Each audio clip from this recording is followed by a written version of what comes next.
ஐயா பாபு பரமேஸ்வரன். தமிழகம் என்றால் அமைதி பூங்கா என்ற பெயர் பெற்றது.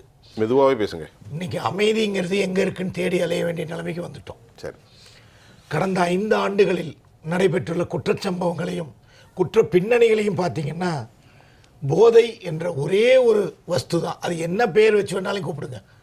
மதுவாக இருக்கலாம், வேறு கஞ்சாவாக இருக்கலாம், என்னென்னமோ புதுசு பேரெல்லாம் இப்போ இந்த 5 வருஷத்தில் தான் மக்களுக்கு பத்திரிகை மூலமாக ஊடகமாக இப்படிலாம் ஒன்று இருக்கான்னே நம்மளுக்கெல்லாம் இப்போ தான் தெரியும். கூல் லீப்பு அந்த லீப்பு ஐயா சொன்ன விவரங்கள்லாம் 70 ரூபா. அவர் காவல்துறை ஓய்வு பெற்ற அதிகாரி. அப்போ இவ்வளவு டீட்டெயில்ஸும் ஆளுகின்ற அரசுக்கு தெரியுமா தெரியாதா? தெரியலன்னா அது என்ன அரசு இல்ல? அப்போ இது தெரியலன்னா அது அரசா? அப்போ ஒரு பகுதியில் ஒரு இந்த திருவள்ளுவர் சம்பவத்தை எடுத்துங்க. ஏற்கனவே ஒரு சம்பவம் நடந்திருக்கு.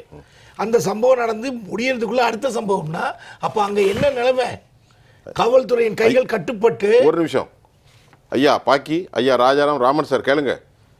இப்போ நம்ம இன்னைக்கு டேட் எத்தனை? 29 டிசம்பர் 29, ஒரு மாதம் ஆச்சு இன்னையோட. ஆமாம், டிசம்பர் 29 தான் கஞ்சா போதையில் வெட்டியிருக்காங்க 4 பேர்.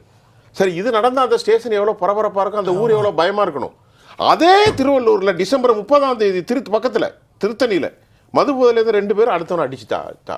ட்ரெயினில் கண்ணிலே பார்க்குறோம்.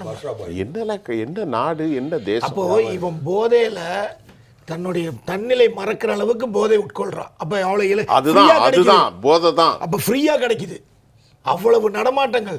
டெய்லி பேப்பரை திறந்தா, டிவியை திறந்தா இவ்வளவு கஞ்சா பிடிச்சோம், இவ்வளவு. அப்போ இதெல்லாம் எப்படி எங்கேருந்து ப்ரொக்யூர் ஆகி வருது? அப்போ இது எப்படி சர்க்குலேட் ஆகுது? அரசு நடவடிக்கை எடுக்க வேண்டாமா? 5 வருடம் முடிய போகுது. மக்களை சந்திக்க போறீங்க நீங்க. இன்னொரு கேள்வி வருது, சின்ன விஷயம் நினைக்க கூடாது.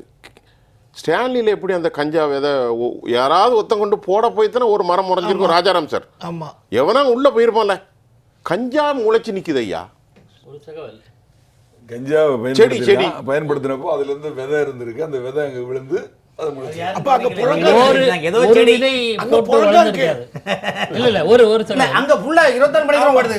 எங்க வடசென்னை ஸ்டான்லி ஆஸ்பத்திரியில வடசென்னை ஏரியாவுல முழுக்க 24 கஞ்சா வியாபாரம் உண்டு. அப்புறம் அந்த விதை அந்த ஆஸ்பத்திரியில் போய் மரம் செடி, அரச மரத்துல பில்டிங்ல அரச மரம் வரலையா, ஆலமரம் செடி விதை வரல, அது மாதிரி அந்த விதை செடி ஆயிடுச்சு. ஜனங்களுக்கு தெரியாது, மக்களுக்கு தெரியல. விவரமானவங்க எடுத்து வேலை மேட்ரு கிளாஸ் பண்ணிட்டாங்க. ஆஸ்பத்திரிக்கு நோயை குணப்படுத்த போறோமா, நோயை வாங்க போறோமா? அரசு மருத்துவமனையில் இந்த நிலைமைன்னா மற்ற இடங்கள்ல என்ன? அப்போ இது திட்டமிட்டு இது போன்ற நிகழ்ச்சிகள் அரங்கேற்றப்படுகிறது. இது அரசாங்கத்துக்கு தெரியாது, எங்களுக்கு தெரியாம நடக்குன்னு சொல்றதுக்கு வாய்ப்பே இல்லை ஐயா. அந்த பாயிண்ட அரசாங்கத்துக்கு கேவலப்படுத்துறது. அரசாங்கத்துக்கு தெரியலன்னா அரசாங்கம் எதுக்கு இருக்கணும்? காவல்துறை எதுக்கு இருக்கணும் ஐயா? கையால் ஆகாத அரசாங்கம் தான் ஏற்கனவே மக்களுக்கு தெரிஞ்சு போச்சே. கையால் ஆகாத அரசாங்கம், அராஜக அரசாங்கம், அப்படித்தானே மக்கள் பேசுறாங்க.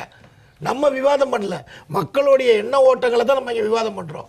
எந்த அளவுக்கு ஒரு பெண் பிள்ளையோடைய அனுமதி இல்லாம அந்த குழந்தைய அடிச்சு கொண்டு இது டெய்லி வருது சார்.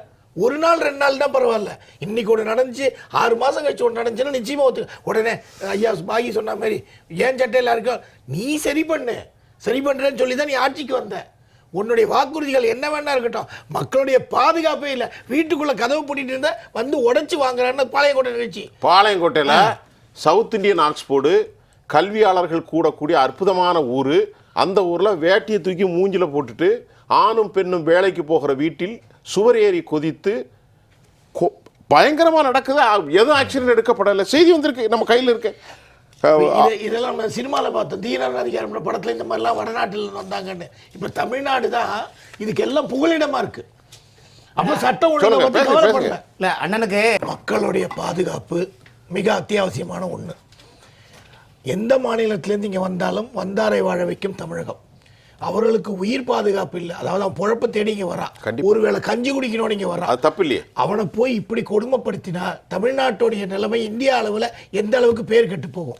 உங்களுக்கு அதை பற்றின கவலை இல்லாமல் இருக்கலாம், ஆனால் எங்களுக்கு இருக்கு. ஏன்னா பாரத தாயை நேசிக்கிறோம். கண்டிப்பாக ஒரு சின்ன விஷயம் நடந்துட்டா, ஒரு கண்ணுக்குட்டி அடிபட்டுருச்சு, பூனைக்குட்டி அடிபட்டுச்சுன்னா வருத்தப்படக்கூடிய தமிழ் நமக்கு எத்தனை நாள் மனசு வலிக்கும். அப்போ ஒரு குழந்தைய, ஒரு பெண்ணை, ஒரு தாயை, ஒரு சகோதரனை இத்தனை மிருகம்னு கூட சொல்ல முடியாது. அண்ணா ராமண்ண சொன்ன மிருகத்திற்கு கூட அந்த பக்குவம் இருக்கு. அது தானா வருது, யாரும் சொல்லி கொடுத்தா வருது? இவ்வளவு படிச்சு இவ்வளவு முன்னேறணும்னு சொல்றோம், ஆனா இவ்வளவு கேவலமான ஒரு நிலைமை தமிழ்நாட்டுக்கு வரக்கூடாது. அது இறைவனும் நமக்கு வந்து அதுக்கு உண்டான நல்ல ஒரு வழியை காட்டணும். இந்த ஆளுகின்ற அரசு காவல்துறையை முறையாக செயல்பட அனுமதித்தாலே அனைத்து குற்றங்களும் நிச்சயமாக ஒழிக்கப்படும். அற்புதம்.